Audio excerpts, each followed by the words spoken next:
Mr. Grubb?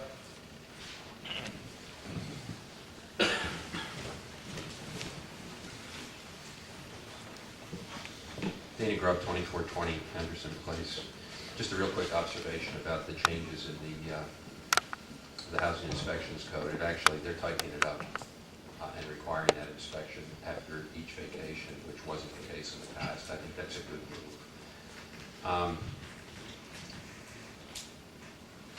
Both the city controller and the mayor have indicated that the CI program, Conspicuous Ineptitude, has saved approximately $10 million. And here we are faced with a potential $20 million leaseback. Now, if we're saving that kind of money, why are we in the financial condition that we're in? Of particular concern in this $20 million is the $6 million that was just borrowed maybe a month and a half, 2 months ago.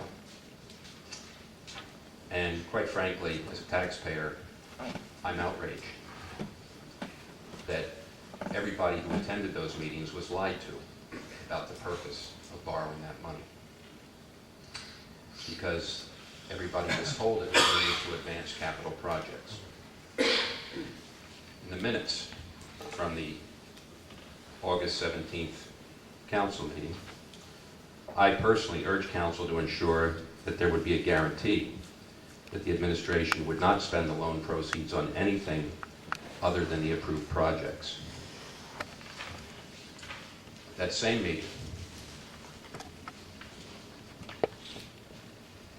Councilman DiGiacino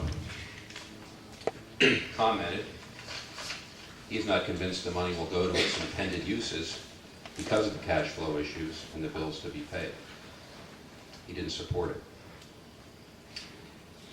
Councilman Reynolds stated in reaction to the administration's proposal that the projects were needed and highlighted the fact that a new EMS facility was in the proposal and that was very much needed.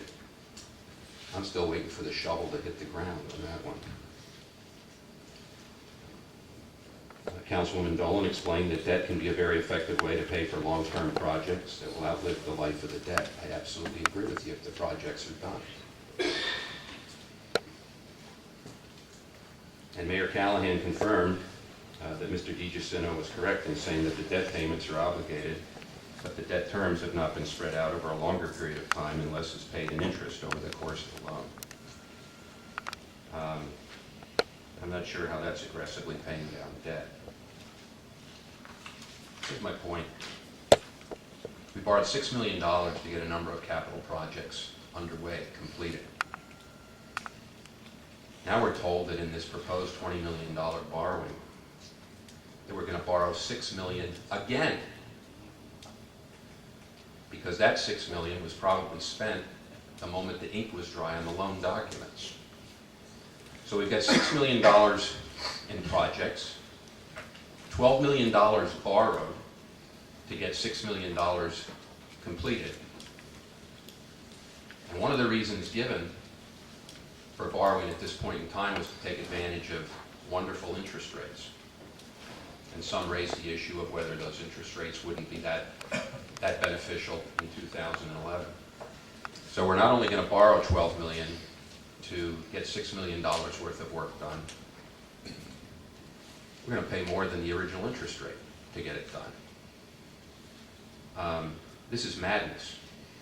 And then on top of it, we're going to spread it out over 23 years, so the current administration, which got the city into this position, not entirely, because it's been coming,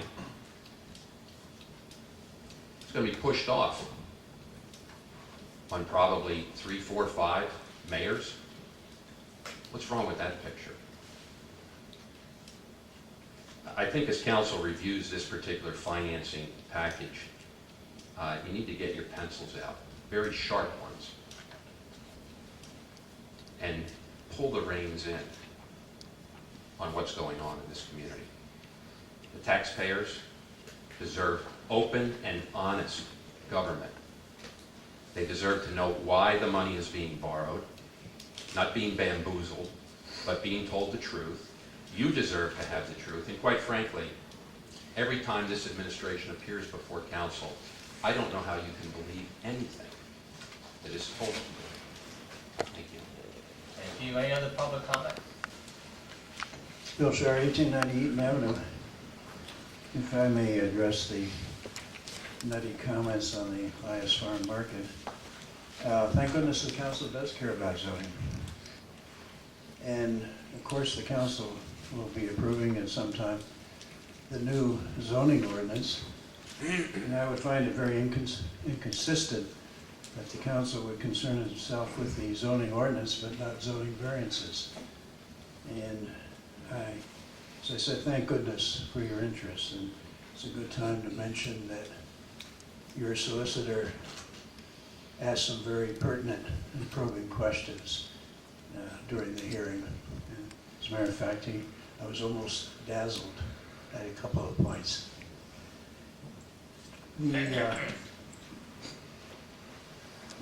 Those who know me will be surprised that I had to be told twice to lower my voice at that hearing. And it came not from the police officer, but from the acting chairman, namely the zoning hearing board solicitor, who, as you know, runs the meetings. And finally, perhaps you can clear up a puzzlement for me on this very last item from the Historic Architectural Review Board. I understand that you approved the 4 existing windows, etc., at 133 Wall Street.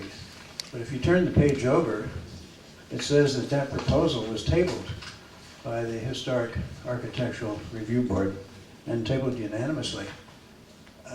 Perhaps I'm missing something here, but maybe somebody can clear it up.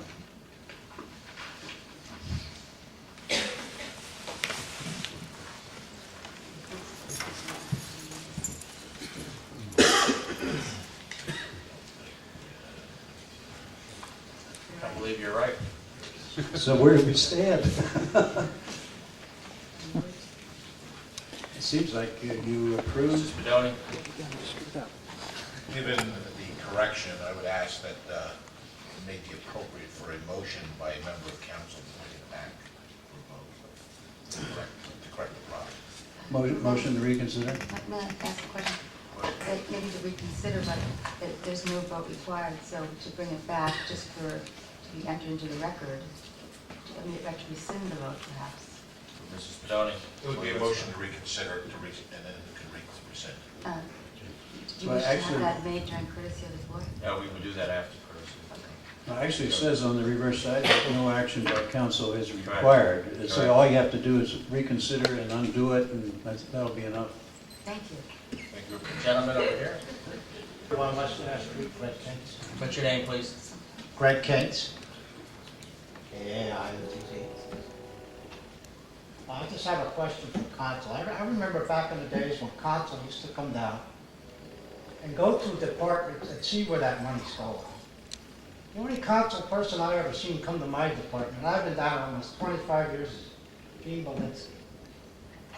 You guys vote on this high expenses, we're doing this, we're doing, have you ever seen it?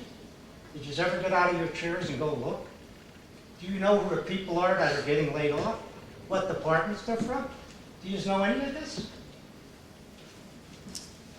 You're saying yes. I've never seen you in my department. It's waste water, maybe it's a little too smelly for you, I don't know. Just don't need to respond. I'm just saying, I think you should do a little bit more investigating and find out what jobs are, how many of these $100,000 jobs are being eliminated. If you're really true about saving money, maybe you ought to look into that. That's what I have to say. Thank you. Andy? Mr. President, apologize if you misunderstood which way I was trying to go before. I was trying to make reference to something that was printed in the newspaper. So let me approach it this way. Would you please find out for me, for the record, who made the final decision to pay those bonds back prematurely as they relate to the landfill sale? I put that in writing, please. Okay. Your question. Okay. And the other thing is, when we think about Thanksgiving, Ms. Fondress, no disrespect, you're a wonderful teacher of mine. I got to ask the people who are losing their jobs if they're going to have a Thanksgiving dinner. Stephen Antalik, 737 Ridge. Reverend Mauer, Mayor Schaefer was the person to introduce the first master plan for redevelopment in the city in 1954, which changes it. Also, I have great respect for my fellow citizens, Mr. Grubb, Benatos, Hillshire, and they're very serious people. But the reason I'm speaking now is recently an issue before council in terms of resolution, which was in committee and then in council, one member of council required 28 minutes to justify their vote, which is in contradiction to the unanimous choice of the citizen I just mentioned. And that reminded me of something.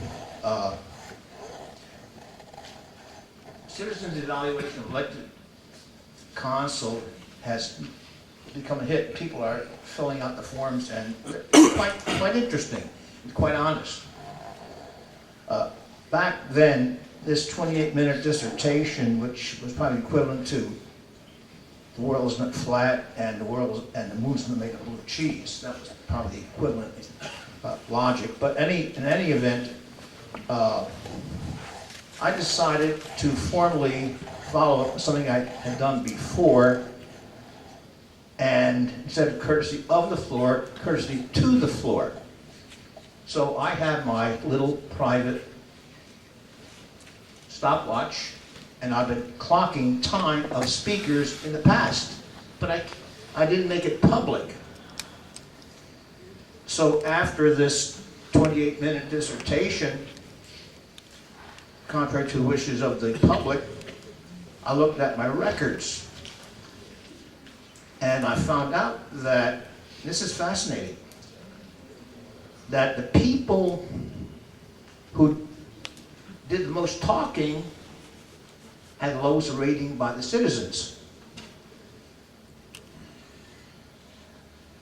And then I reviewed the comments, and the comments pretty much reflected what I'm saying. So I'll let you know that here on out, I will be clocking all of you the way you're clocking us. And after a period of time, let you know who's the most verbose and what your rating is. And I offer this not as a criticism, but grandfatherly or fatherly advice. In that 28-minute dissertation, it was suggested that if 75,000 citizens of Bethlehem were here, that opinion would have been supported, which is contrary to everyone else here who was unanimously opposed. So I would suggest this, that luckily 75,000 Bethlehem citizens weren't here, because if they had really digested the comments made, this might make it very difficult for that person to be reelected. So I suggest that be fair to us, as you're asking us to limit our dialogue.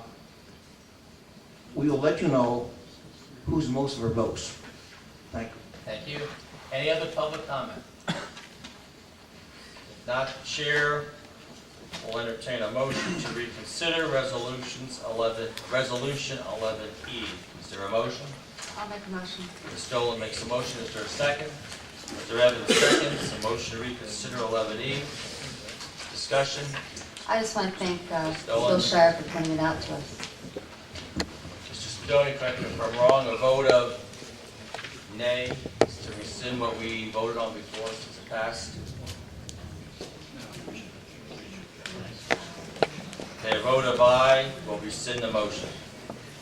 Please call the roll. Mrs. Polinsky? Aye. Mr. DiGiacinto? Aye.